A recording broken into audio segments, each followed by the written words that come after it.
বাংলাদেশের রাজনীতিটাকে কেমন ভাবে দেখতে চান? আসলে দেখুন, আমরা এমন একটা সময় পার করতেছি, এখানে টকশোতে বসে আমরা হয়তো অনেক কিছু পরিবর্তনের কথা বলবো, কিন্তু আমাদের বাংলাদেশে ছড়িয়ে ছিটিয়ে যেই আমলাতন্ত্র আছে এবং আওয়ামী লীগের যে দোসররা আছে তাদের অসহযোগিতা এবং আমাদের মধ্যেও কিছু সুবিধাবাদী এখনও আছে, যাদের কারণে আমরা এখনও ঠিকভাবে দাঁড়াতেই পারতেছি না। আমরা যে কথা বলবো তার আগে আমরা দাঁড়াতেই পারতেছি না।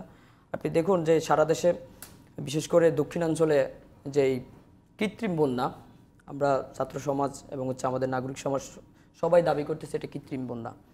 এই কৃত্রিম বন্যার কারণে আমরা আমাদের যেখানে মানুষগুলো বাঁচার জন্য আকুতি জানাচ্ছে, কাতরাচ্ছে, খাবারের জন্য চিৎকার করতেছে, সেখানে আপনারা দেখতেছেন যে একদিন আনসাররা, একদিন রিক্সা চালক, আরেকদিন পল্লী বিদ্যুৎ, এইভাবে যে তারা ছদ্মবেশে এই আওয়ামী লীগের দোসররা যারা 16টি বছর এই দেশকে এমন একটা পর্যায়ে নিয়ে গেছে, এই দেশকে যদি আমরা পরিবর্তন করতে চাই, যে আমাদের মুক্তিযুদ্ধের যেই মূল কথা এবং যে মুক্তিযুদ্ধের যে স্পিরিট, সেটাকে যদি আমরা ধারণ করে আমাদের এই নতুন এক বাংলাদেশ বিনির্মাণ করতে হয়, তাহলে আমি আমার জায়গা থেকে বলবো আমাদের অনেক সময় লাগবে। এবং এই বাংলাদেশ গঠন করতে হলে আমাদের সকলকে মানবিক হতে হবে, সকলকে সহযোগিতা করতে হবে। যেই সহযোগিতা কোনো সুবিধা থাকবে না, কোনো ঘুষ থাকবে না, কোনো অবৈধ কাজ থাকবে না, সবাই সবার জায়গা থেকে একটি বাংলাদেশ গঠন করতে হলে অনেক সময় লাগবে এবং সবাইকে হেল্পফুল হইতে হবে। তা আপনি যে বিষয়টি আজকে তুলে এনেছেন, যে নতুন বাংলাদেশ সংস্কার এবং নতুন বাংলাদেশ বিনির্মাণ, এই নতুন বাংলাদেশ বিনির্মাণের উদ্দেশ্যেই আমরা 1 জুলাই থেকে মূলত কোটা সংস্কার আন্দোলন শুরু করি। একটি যৌক্তিক কোটা সংস্কার আমরা চেয়েছিলাম। সরকার এবং সরকারের যেই ফেটোয়া বাহিনী এবং সরকারের কিছু মুষ্টিমেয় যে মন্ত্রী আছে, তাদের উস্কানি এবং তাদের উদ্ভুত আচরণের কারণে তারা তো কোটা সংস্কার দিয়েছে, 7% দিয়েছে। তো এই কোটা সংস্কারটা যদি আরও আগে আমরা যখন চেয়েছিলাম 2-3 দিনের মধ্যে যদি দিত, তাহলে আমাদের তাদেরই এই পতনটা হতো না। আমি মূলত এটাই বলতে চাই, রক্তপাত হতো না।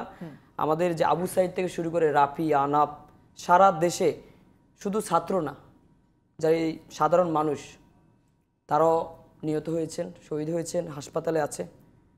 এই সরকারের জায়গায় একটা গুণধরা রাষ্ট্র আছে, এই রাষ্ট্র মেরামত করতে হলে এবং একটা নতুন বাংলাদেশ বিনির্মাণ করতে হলে আমি বারবারই বলবো আমাদের যে চিন্তা ভাবনা আছে, চিন্তা ভাবনার অবশ্যই পরিবর্তন করতে হবে। দেখুন 5ই আগস্ট শেখ হাসিনা পালিয়ে গেছে, কিন্তু বিকেলের দিকেই একটা বাহিনী, একটা মহল, আপনার এটা কি বলে, দখলদারিত্ব, কারো জমিন দখল করা, কারো অফিস দখল করা, আপনাদের সাংবাদিকদের অফিস দখল করতে চলে আসছে। এরা কারা? তো এইভাবে যদি চলতে থাকে, অথচ এই ছাত্র জনতার গণ অভ্যুত্থানে যে সরকার গঠন হয়েছে, এই সরকারকে আমরা বঙ্গভবনে, আমি শপথ অনুষ্ঠানে ছিলাম, সেখানে সকল রাজনৈতিক দল এবং বাংলাদেশের যারা আমাদের লিডার, যারা এই দেশকে নেতৃত্ব দিচ্ছে, সবার মনে, সবার বক্তব্যে একটা জিনিস ফুটে আসছে যে আমরা এই সরকারকে যথেষ্ট সময় দিব, সরকারকে যথেষ্ট সহযোগিতা করব, সংস্কারের জন্য যতদিন প্রয়োজন আমরা সময় দিব। কিন্তু তার আদলে এবং পদ্মার আড়ালে বলা যায় তারা আমাদেরকে অসহযোগিতা করতেছে। এবং আমি আনসার বাহিনীদের একটা উদাহরণ দিতে চাই। তারা তো 16 বছরে আওয়ামী লীগের আমলেই তারা নিয়োগ পেয়েছে, এবং আমি তাদেরকে বলবো তারা তো আওয়ামী লীগেরই এই সদস্য পদ, ছাত্রলীগের সদস্য পদ নিয়ে তারা এখানে চাকরি নিয়েছে। তো তখন তারা কেন আওয়ামী লীগ সরকারের কাছে তাদের যে দাবি দেওয়া আছে সেগুলো তুলে ধরতে পারে না কেন?